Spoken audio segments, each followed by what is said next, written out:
Welcome to the Taylor Made Tasty podcast. I'm Taylor, retired serial quitter turned goal boss coach, speaker, and consultant. I believe a beautiful life starts with a beautiful mindset. Join me as we amplify confidence, resilience, and actionable tools on the road to quit quitting on you and your vision. You are worthy of your goals, so let's go get there.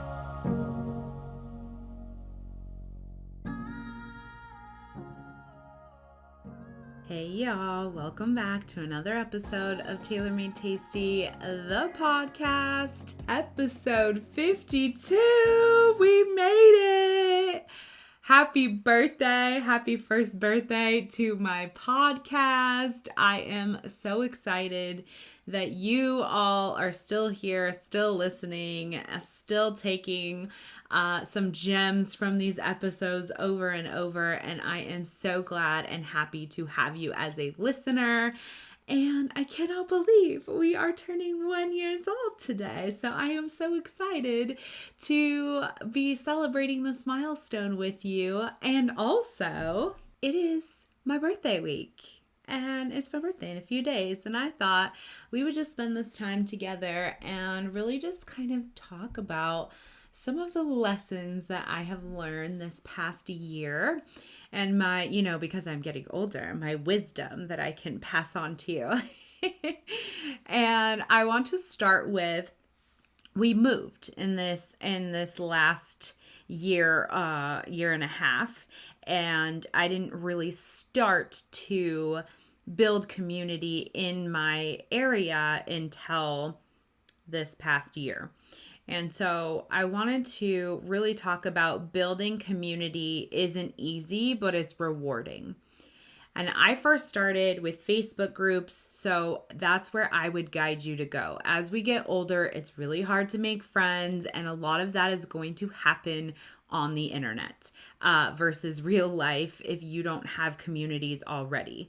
So I would look for the closest location to you that has sort of a major city or bigger city or more popular city that you could put in new friends, Austin, new friends, Dallas, new friends, and whatever the closest big city is to you, and try and find local Facebook groups that way. And what I have noticed is you have to sift through people, right? You have to find people that do align with you. So we're not looking to change ourselves or become different people. We are looking to experience new things and have exciting adventures, or maybe you want to do like a book club or more of a personal development club, but staying out of the drama and sifting through people, because it is natural when you get specifically women together, right? There's going to be cattiness, there's going to be drama that happened, and that was no different when I was trying to build my community here locally. And you're also going to have different groups of people that you meld with, but they necessarily don't go together. And that's okay too. You can have your pockets of people that you have for different aspects and areas of your life that you want to fulfill. Maybe you have a quilting group over here that you're not going to mesh with your pickleball group over here, or something like that as an example. But really sifting through the drama, or sifting through people and staying out of the drama. Like Dustin and I have both been at a lot of events, hearing a lot of stories, and that has been our number one thing, is we are staying out of this. We're one, too old for this, and two, it's just and I say too old for this, where most of the drama is people that are older than us. But it's just that we have come to a place in our life where it doesn't have a place. It does not have a place in our life. And I would empower you to own that yourself.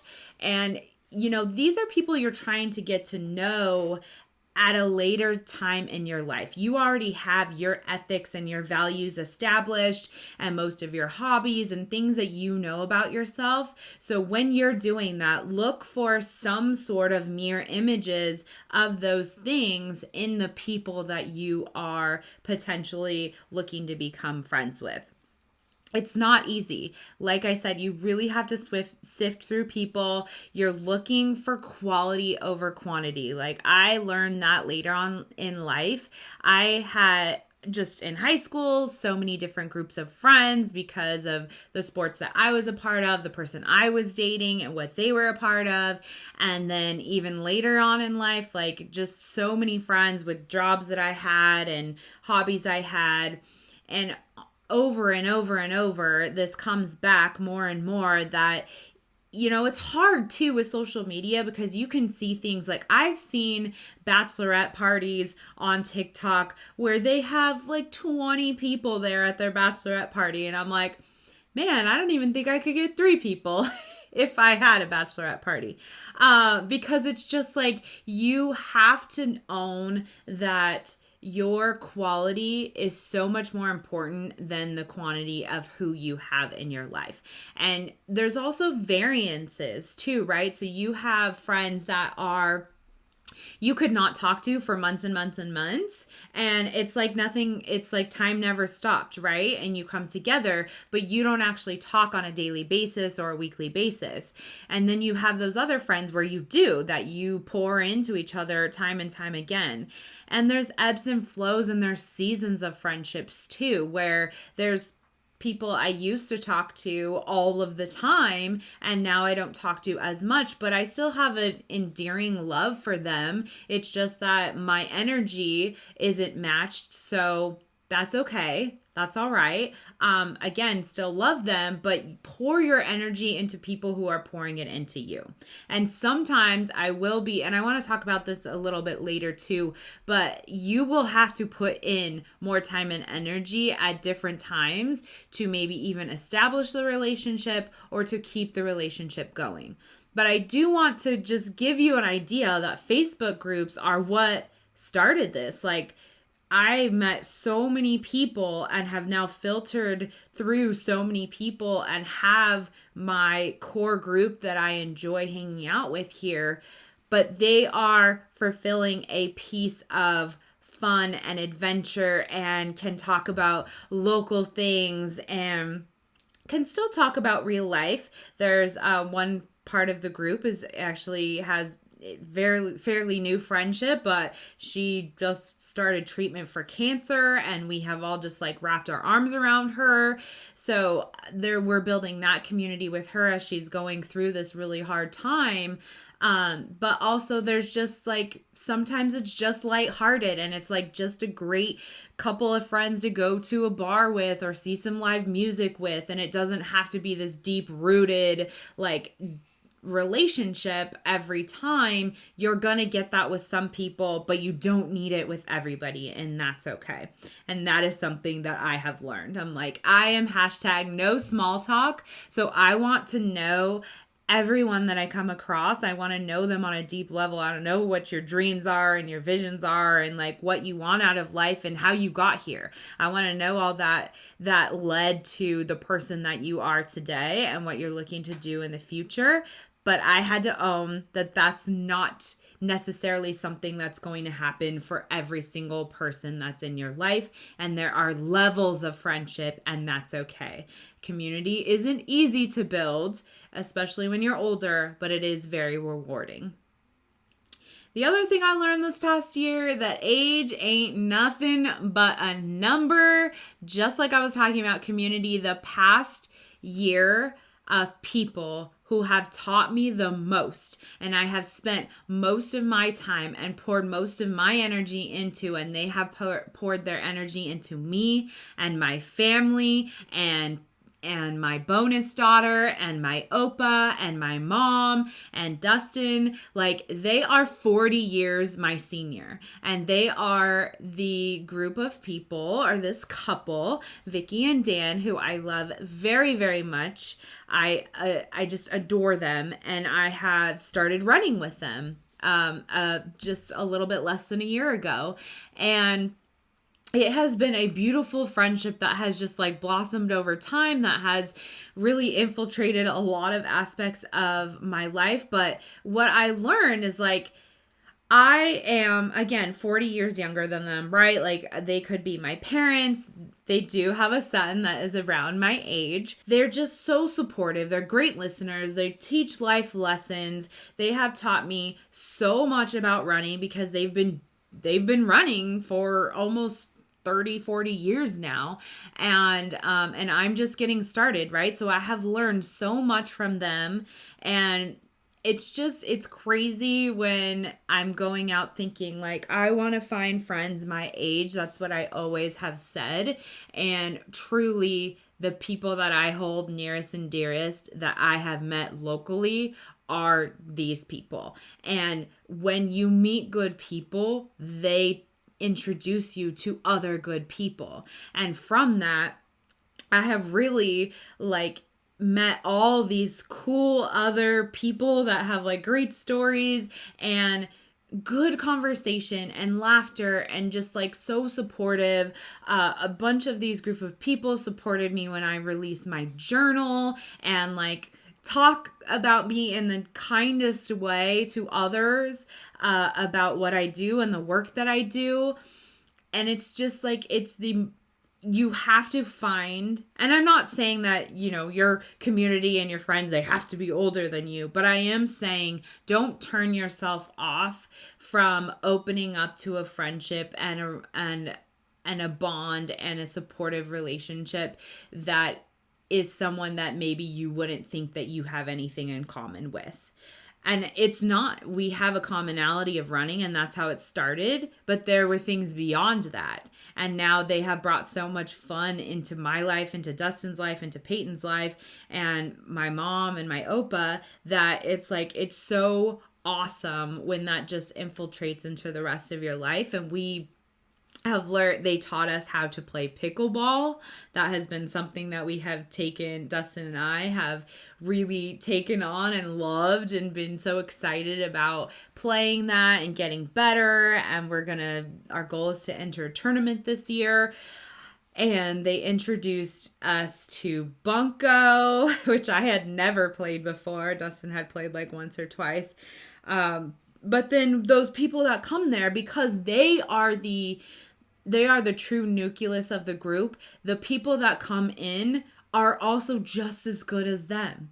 And then some of them are our age or a little bit older than us, and that we relate to them on a different level, or we can joke with them about different things and make more, those fun kind of like younger quote unquote jokes and fun that can happen that maybe you wouldn't have with someone who is 40 years older than you, but you get that because of other people that you have met from them.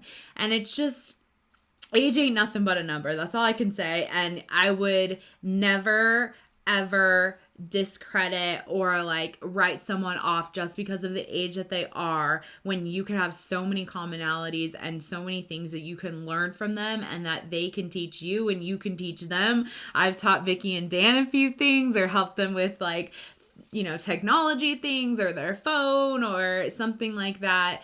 But I just think that there is so much value in friendships that have differences in age now. I also have learned a ton from them about living life loud for a good time, for a long time, equals staying active, honestly. Like, those great friends that I just spoke about, they are incredibly active. I mean, to this day, in their 70s, going into their 80s, they do triathlons, they have done multiple marathons, and they still try to do, they still do half marathons all the time, and they try to do a marathon every decade now that they've gotten a little bit older. But them staying active, them staying like in movement, their mobility is so good, they're sharp as a tack, like they just have so much life in them because they stay active. And I have just seen how it can really play into everything about your life. And they will keep up with, I mean, they run faster than me if we're talking about going for a long time and endurance and everything. Like they're beyond my ability. And like I said, 40 years my senior. But I'm just saying that the staying active piece, like the mobility, your strength, your bones, your muscles and your bones, not your moans.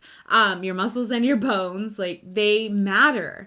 And for you to put intention behind that is really about finding something you love and staying with it for years and years and years, and being that idea of the consistency compounds. Like over time, those things might give you some issues. Vicky's had like both of her hips replaced and has still come back to running in triathlons and marathons and everything. And so those things might get you to a place where they can deter you from that activity, but they're also the thing that keeps you young and keeps you healthy and keeps you moving, right? And so it's incredibly important. I have seen it time and time again.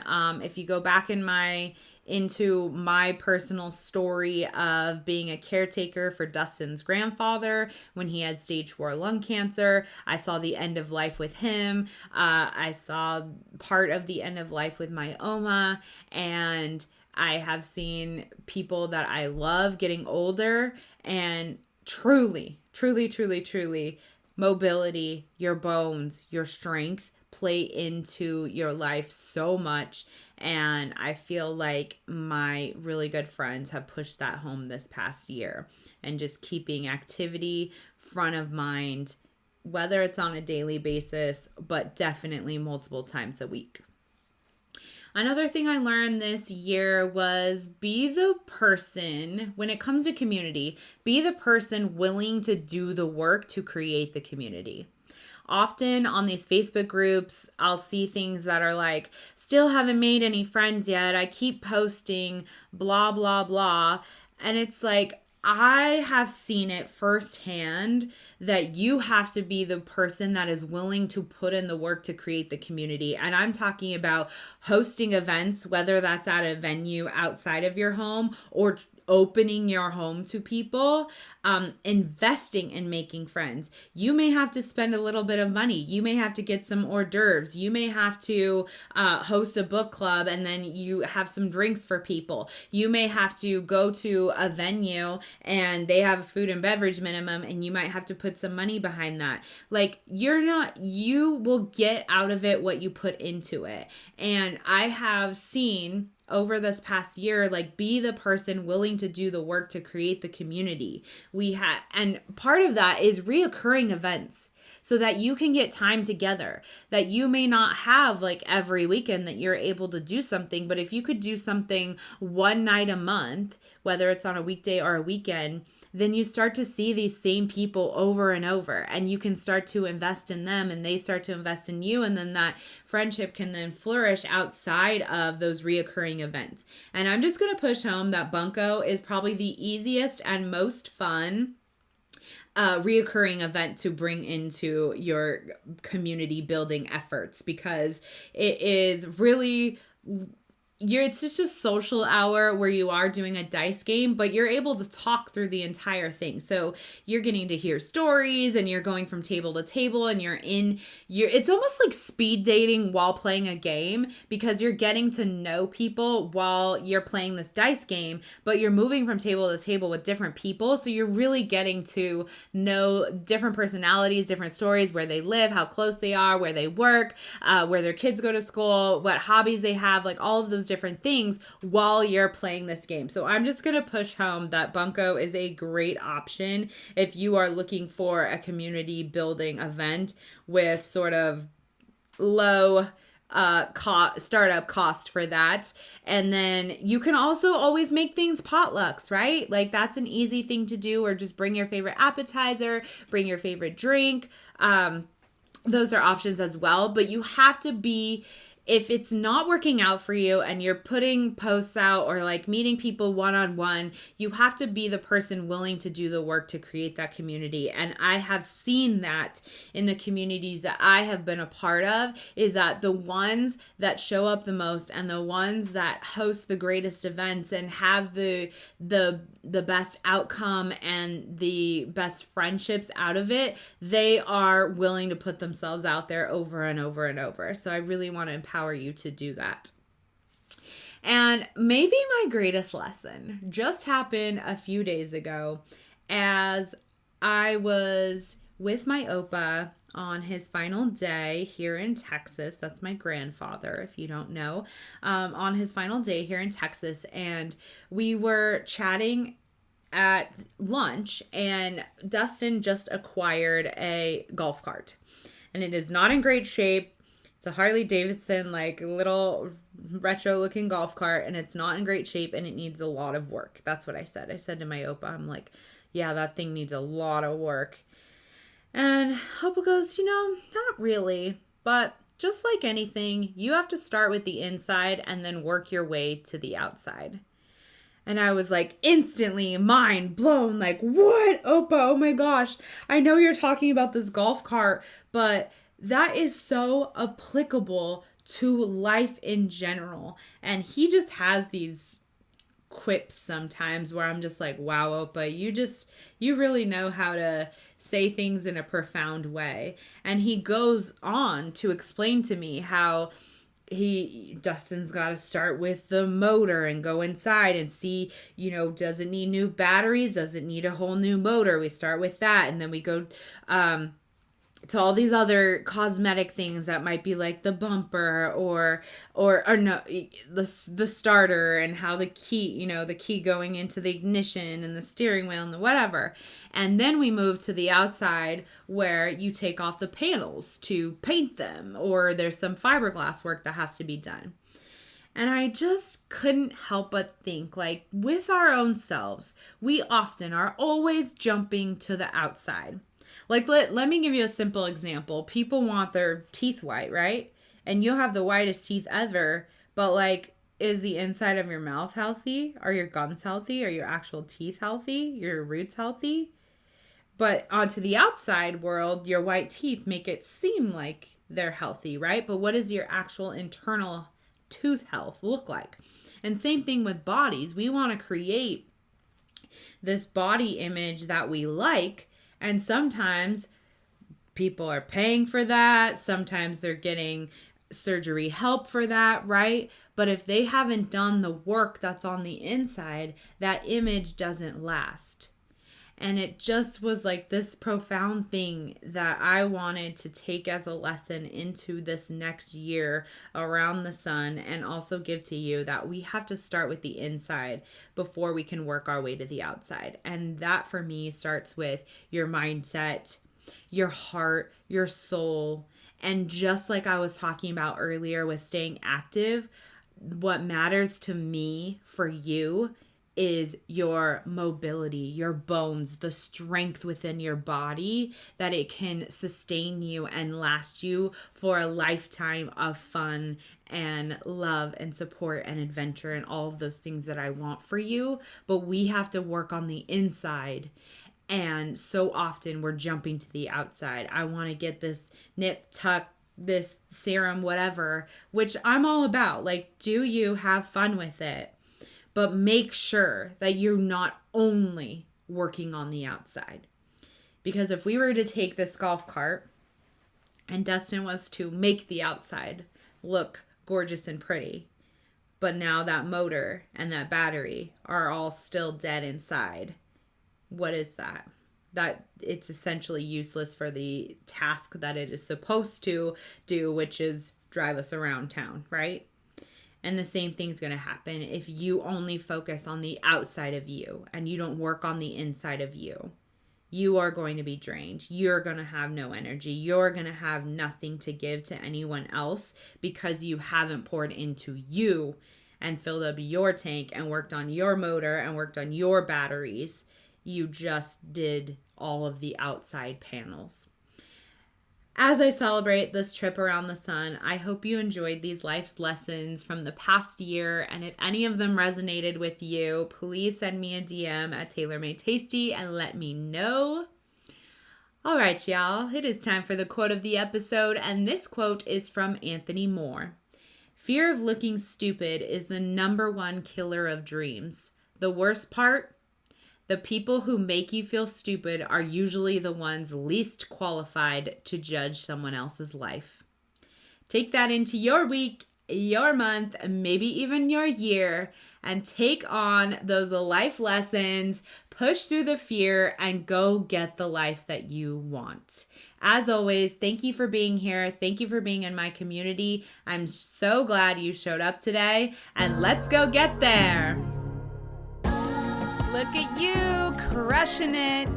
Thank you for joining me for another episode of the Tailor Made Tasty podcast. My hope is you always leave with a takeaway to implement in your own goal-crushing journey. I would love if you could take a moment to leave a review. And if you're looking for a community of goal boss badasses just like you, be sure to check out TaylorMadeTasty.com/membership.